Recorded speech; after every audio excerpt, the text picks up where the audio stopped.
Here's the shocking truth na hindi sinasabi sa balita at hindi rin sinasabi sa atin ng government. In 2030, maaaring wala ka ng trabaho. By the way, my name is Kuya Rene Boy and I've been creating a lot of contents about call center tips, virtual assistant jobs, anything ng mga work from home tips, mga ganyan-ganyan. And this time, meron akong i-share sa inyo na shocking truth na na-discover ko when I prompted this to ChatGPT. Okay? So, yun, tune in lang guys. Pero yun, bago ang lahat, survey muna tayo sa mga naghahanap ng work from home dyan. Comment sa baba ng work from home. Sa mga naghahanap naman ng call center job, na trabaho, na Tagalog, comment sa baba, local account. Okay? So, eto guys, papakita ko sa inyo yung pinaram ko sa Chat GPT. Well, ako nga pala si Kuya Rene Boy and marami na ako natulungan na makapasa sa PPO. And hopefully, ikaw na ang susunod. Kung gusto mo maging updated sa mga uploads ko, don't forget to click the subscribe button and yung notification bell para every time na may upload ako ng mga work from home hiring, paunahan kasi yan. Para updated ka, click mo na yung notification bell and subscribe button. Libre lang yan, okay? So yun lang guys, tag dito, nag-prompt ako kanina sa ChatGPT. Hopefully you can see my screen now. Yan. So, katulad kanina, napanood ko si Boss RDR, si Raymond, Boss Raymond. Sabi niya, meron siyang mga nakakausap sa government and then meron din siyang mga nakaka-meeting na malalaking tao and binunyag sa kanya na in 2028, parang gano'n yata yung nabanggit niya, marami na ang mawawalan ng trabaho dahil sa AI. Okay? And then a lot of people nakikita ko sa newsfeed ko, naging sunod-sunod na yung gano'n yung mga prediction nila. So so ngayon naintriga ako, tinanong ko ngayon si ChatGPT kung may basehan ba yung mga sinasabi nila. And to be honest, hindi lang po ito first time na meron na nagsabi sa akin yan. Actually, my partner in Crease AI told me about this na meron siyang nakausap na secretary dito sa Philippines na sinabi din sa kanya na in 3 years, maaring wala na ang BPO companies dito sa Pilipinas dahil sa grabe, sobrang progressive ng AI guys, sobrang bilis ng bulusok niya. Okay, ito yung pinaram ko sa ChatGPT na nagulat ako sa sagot niya. I want you to predict yourself as an LLM, large language model, learning machine kasi ang AI guys, yung katulad ng ChatGPT ay isang uri ng large language model na merong billions of datasets kaya sobrang galing ng ChatGPT na makapagbigay ng mga results kapag nag-prompt ka. Okay? So I want you to predict yourself as an LLM in the next 3, 5, or 10 years. How are you going to affect jobs in the Philippines? You are improving a lot and we feel like we will become jobless in 10 years. Don't sugarcoat. Tell me your progress and how are you going to affect our economy. Grabe guys. Ayun yung tinanong ko kay ChatGPT. Alam mo sabi niya? Alright, let's be brutally honest. No sugarcoating. I'll break this down into 3 years, 5 years, and 10 years from now, based on realistic trends in AI, LLMs, and their impacts on jobs and the Philippine economy. So guys ito yung sabi ni ChatGPT. Actually, you can try it on your own, guys. And then, let's see. Pwede nyo rin gamitin si Gemini. Pwede nyo rin gamitin si Perplexity AI. Okay? And then, comment sa baba, ano ba yung paborito ninyong LLM? Ano ba yung paborito ninyong AI tool na ginagamit araw-araw? Comment sa baba. So, in the next 3 years, sabi niya, 2028, where LLMs will be like me, LLM like me will get far better at Tagalog plus English fluency, understanding culture, and automating tasks beyond chat, voice, video, real-time workflows. What does it mean? Ibig sabihin nito guys, kahit Tagalog, kasi guys kung napapansin niyo yung Gemini na generate sa Facebook page, dumadaan sa newsfeed natin, nakakapagsalita ng Tagalog yung AI. So, mas magiging tama, mas magiging accurate yung magiging pronunciation niya.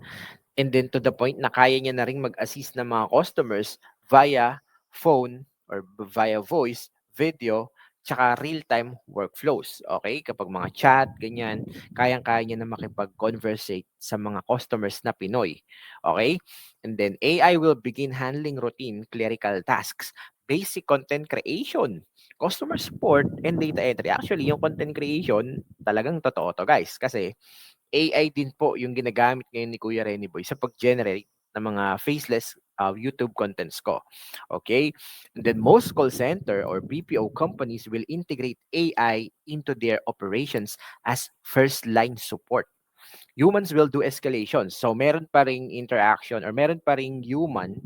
Okay? Kumbaga kailangan kasi yan when it comes to empathy. Okay? And then, pero most likely guys, AI na po yung first line.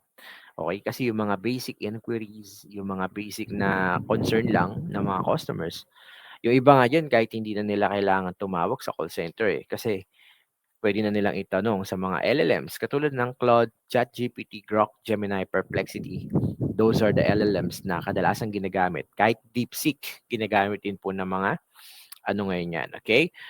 Impact on jobs in the Philippines, entry-level BPO roles, okay? Chat, email support, simple call handling will shrink. Oh my God. AI will handle up to 30 to 40% of the simpler cases. Guys, grabe, will shrink. Entry-level BPO roles, Okay? So, demand for AI supervisors and trainers or Filipinos who manage AI workflows, fine-tune bots, nagfa-fine-tune ng mga LLM, handle escalations will grow. Okay? Yung demand daw, guys, kumbaga, kung dati puro hiring, puro call center agent, ngayon ang puro hiring na ngayon is puro AI specialist, AI supervisors, AI trainers na nagte-train, okay, ng mga AI. Okay, freelance VAs, eto na, who only do basic tasks. Nako po, yung mga basic email sweeping, ganyan-ganyan, will lose pricing power unless they upskill. Okay? So, hindi na kayo makakapag-charge ng malaki sa freelance, okay, sa pagiging freelancer. Kasi karamihan dyan guys ay na-automate na po ng AI. Unless mag-upskill daw kayo, matuto kayo when it comes to AI integration and automation. Okay? Economy-wise, the BPO sector, 10 to 15% of Philippine GDP or gross domestic product will feel the start of disruption. Hindi naman daw magko-collapse pero mafe-feel ninyo yung disruption. Okay? So, winners dito, people who can combine AI plus human empathy will earn more. Ayan guys, in 3 years pa lang yan. So in the next 5 years naman yung pag-usapan natin. Ito yung binabanggit ko kanina, 2030, where LLMs will be, sabi dito, LLMs will have autonomous agents, bots that complete complex workflows with minimal instructions. Okay, kung familiar kayo sa N8N, okay, wait lang, meron ba akong sample dito? Ito yung itsura niya. N8N. So, ito ang itsura ng N8N. Okay, meron tayong tinatawag na AI agent. Okay? So, meron siyang triggering. It's either scheduling or may nag-fill out ng form or naka-receive ka ng WhatsApp or Messenger chat message. Magti-trigger yan dito and then pupunta siya dito sa AI agent para i-process. So, next 5 years na tayo. Ito yung pinag-uusapan natin kanina. 2030, where LLMs will have autonomous agents, bots that complete complex workflows with minimal instructions. Grabe. So, ito na guys, maaring mawalan na tayo ng trabaho talaga nito kasi biruin mo yung AI agent, kung familiar kayo sa N8N, okay, sino dito ang familiar na sa N8N? Comment sa baba. Guys, minimal instructions lang. Tapos, kaya nang mag-automate by itself nung AI agent na yon. Okay? Autonomous agents. Okay? Meaning to say, kapag nag-setup ka ng workflow, nakatanggap, for example, meron kang business, nakatanggap siya ng message, or may nag-fill out ng form, automatic, kaya na nung AI agent na yon na mag-process, meron siyang brain, meron siyang memory to remember everything na pinaprocess niya, and meron siyang connected or integrated ng mga tools to send email back, para makapag-reply, para makapag-send ng mga updates, para mag-nurture, or para, alam niyo yun, ma-process lahat ng mga required or requests ng customer. Okay? And then, so on and so forth. Kaya niyang ulitin yung process kasi nga meron na siyang memory and meron din siyang brain na gumagana katulad ng GPT or ng ChatGPT. They'll integrate into government processes, okay? Permits, healthcare, legal. Ito yung sinasabi ko. Most likely, guys, connected na po ang government dyan. gagamit na sila ng AI para mas, alam niyo yan, siguro para ma-detect din na maraming tiwali or pwede naman din maging seamless yung proseso. Alam niyo na napakahaba ng pila, instead na magproseso pa ng mga paperwork sa City Hall, karamihan diyan digital na, okay? And then voice AI will match or outperform average human accents, including neutral Philippine English accents. So guys, talagang patataobin din tayo ng voice AI. Okay, when it comes to speaking in English with different tag dito. For example, kung meron tayong kausap na client abroad, mas okay sa kanila yung voice AI na merong neutral Philippine English accent kumpara sa totoong Pinoy. Okay? Ganun mangyayari. So, syempre, yung mga kumpanya, mas pipiliin nila yung mga ganito. Kasi guys, pag voice AI or through AI po ang kausap ng customer, syempre, mas less yung mistakes kumpara sa human. Okay? Impact on jobs in Philippines, massive reduction in tier 1 call center jobs. Companies will need maybe one-third of the workforce they have today for basic support only. Okay? Sa mga basic support na lang yan, more on escalation and complaints. Yun na lang yung kakailanganin. Pero yung pinaka-front nila ng mga call center agents, maglalaho na po yan. So, sa admin, VA work, calendar management, appointment setting, research, naku, Diyos ko po, kahit ngayon guys, I'm telling you, naglalaho na rin yan unti-unti. Will be 80 to 90% automated na po yan and talagang maglalaho na. So sabi dito guys 80 to 90% automated na sa 2030. So meaning to say, wala nang mga admin VA sa taon na yan. Okay? So demand shifts to AI trainers ulit. Filipinos who train models on culture-specific data, complex issue resolution specialists. So, yun na lang yung mga tatrabahuin ng mga tao. Okay? So, it's either marunong ka sa AI, marunong ka mag-prompt, marunong ka sa AI business integrations. Yan. Diyan ka pwedeng mag-apply. And it requires upscaling. I'm telling you guys, mag-upskill na kayo ngayon pa lang. So, GDP impact. If the Philippines doesn't pivot, BPO contributions could drop by 20 to 30%. If the Philippine pivots into AI services model, training, localization, compliance, GDP loss can be offset. So guys, ngayon pa lang guys, I encourage everyone na matuto talaga ng AI. Okay? Kasi para rin yun sa magiging future ng bansa natin and para rin sa mga anak ninyo, sa mga susunod na generation. Okay? And the next 10 years, ito talaga guys, 2035, LLMs will be multimodal autonomous system. Okay? Kumbaga kanina, sabi ko sa inyo, yung N8N na yan, single AI agent lang, kapag dating ng 2035, pwede na siyang tumayo bilang isang multimodal autonomous system. Pag sinabi natin multimodal, yung tipong yung AI agent mo, kaya niya nang mag-create ng sarili niyang mga sub-agents.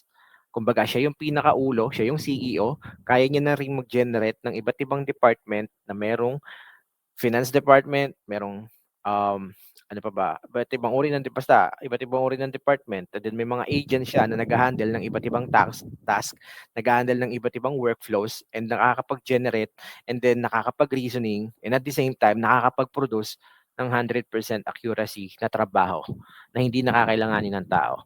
Okay, they will handle 95% of routine digital tasks without humans. Grabe guys.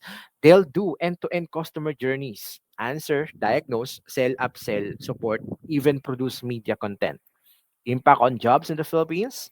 Traditional call centers as we know them, mostly gone. Gone, guys. Wala nang call center niyan sa panahon na yan. Only a fraction remains for escalation requiring human trust. Pero I think hindi na tatawagin call center yan kung puro escalation na lang yung mga natitira. Low skill VA work, mostly gone na din. Okay? Ano ba yung mga low skill VA work? Okay? Yung mga repetitive tasks, sa tingin ninyo, yung mga admin, calendar management, nag-work. Kahit nga yung mga social media VA na yan, guys, I'm telling you, kung hindi ka gumagamit ng AI and most likely nag-i-scheduling ka lang ng post, guys, na-automate na rin po ng AI ngayon yan. Okay? The Philippines must either own part of the AI value chain. Okay? Guys, kakailanganin natin na yung mismong bansa natin, i-coconnect natin yan sa AI. Dapat nga magkaroon tayo ng maraming data centers dito para talaga, alam niyo yun, maging AI meta tayo in the future. Build and train models. Dapat meron tayo ditong certain company na nagbi-build. Okay? Hindi lang sa Silicon Valley sa United States. Dapat meron din tayo dito sa Philippines na nagte-train ng mga AI models. Okay? And luckily, mamaya i-disclose ko sa inyo yan, tapusin niyo yung video na to, dahil meron din tayo niyan dito. Localized AI, yan, provide compliance data labeling services, or shift to industries AI can't easily replace. Okay? Caregiving, ito guys, pwede na kayong lumipat dito sa mga hindi mapapalitan, yung mga field jobs. Okay? Katulad ng caregiver, high-touch services, creative cultural exports, yan.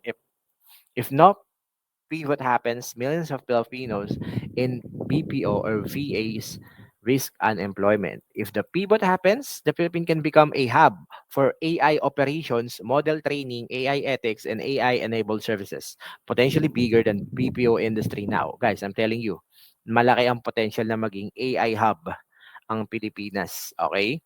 So bottom line, no sugarcoating, AI or LLMs will destroy low-skill, repetitive jobs in the Philippines by 2035. AI will also create new jobs, but they require upskilling in AI tool usage, prompt engineering, workflow automation, emotional intelligence, and cultural specialization. The Philippine economy is at a crossroads. We either pivot into AI services now, like India did with IT outsourcing, or risk losing our biggest employment sector. So, saan kayo ilalagay dyan, guys? Mag-aaral pa ba kayo ng AI o hindi? May good news ako sa inyo. Itong binabanggit ko kanina na tag dito, kailangan na natin mag-shift into AI operations para maging AI hub tayo dito. Meron naman tayo niyan dito sa Pilipinas, okay? Meron na po tayo ditong, actually, Chris AI na tinatawag. Meron din tayong tinatawag na Chatly, and then marami pang AI na ginagawa, okay? And dito po siya sa Philippines, okay?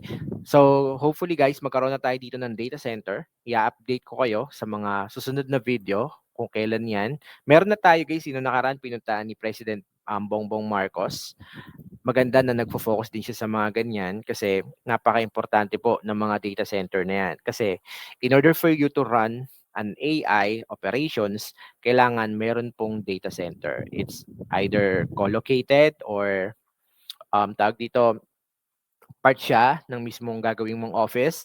Yun yung mas maganda. Okay? So, yung tawag dito, yung mga AI na yan, yung mga AI companies na yan, guys, dumadami na po yan sila sa ibang bansa. So, hopefully, dito rin po sa Philippines is mangyari yan. And ikaw, ano nga ba yung dapat mong gawin para hindi ka makasama dito sa mga magiging unemployed in the year of 2030 and year of 2035. Okay? Ngayon pa lang guys, I'm telling you, mag-aral na kayo ng AI. Hindi kailangan na magaling kayo sa computer para matuto kayo mag-prompt. Ang pagpa-prompt ay common sense and you can actually ask your ChatGPT or your LLM kung paano kanya tutulungan na matuto sa AI kahit mag-usap kayo ng Tagalog, magkakaintindihan kayo. Okay? And then, meron din kaming AI training, AI workshop na libre. Libre guys. Kung interesado kayo sa AI workshop na libre na yan, comment sa baba AI workshop. Okay? Comment sa baba AI workshop para hindi kayo mapag-iwanan guys ng panahon. I'm telling you, hindi nyo kailangan maging magaling sa English, hindi nyo kailangan magaling sa computer para mag-aral ng AI ngayon pa lang. Kung ayaw ninyo mapag-iwanan ng panahon at sumabay kayo dito sa ginagawa namin na changes kahit papano, meron kaming libreng AI. Sa iba, 3K, 5K yung bayad. Dito sa amin, libre lang, may certificate ka pa. Katunayan na nag-undergo ka ng workshop all about AI connected sa isang bigating company sa United States na nagpo-provide ng AI services talaga guys. Okay? So yun lang guys, kita-kits sa next video. Kung gusto mo na mga ganitong uri ng content, okay, comment sa baba ng hashtag Kuya Renny Boy. And may mamimigay pa rin tayo ng Cool Boy Ignite headphones sa mga active subscribers natin and naka-follow na sa ating bagong YouTube channel, sa bagong Facebook page ko, Kuya Renny Boy. Hopefully, kita-kits tayo sa next video. Shoutout sa lahat na nagpapa-shoutout dyan. God bless us all. Ilalagay ko na lang yung form, guys, ng free AI workshop namin dyan sa baba. Kita-kits sa next video natin, guys. Paalam. Hopefully, lahat kayo ay magkaroon ng trabaho. Okay?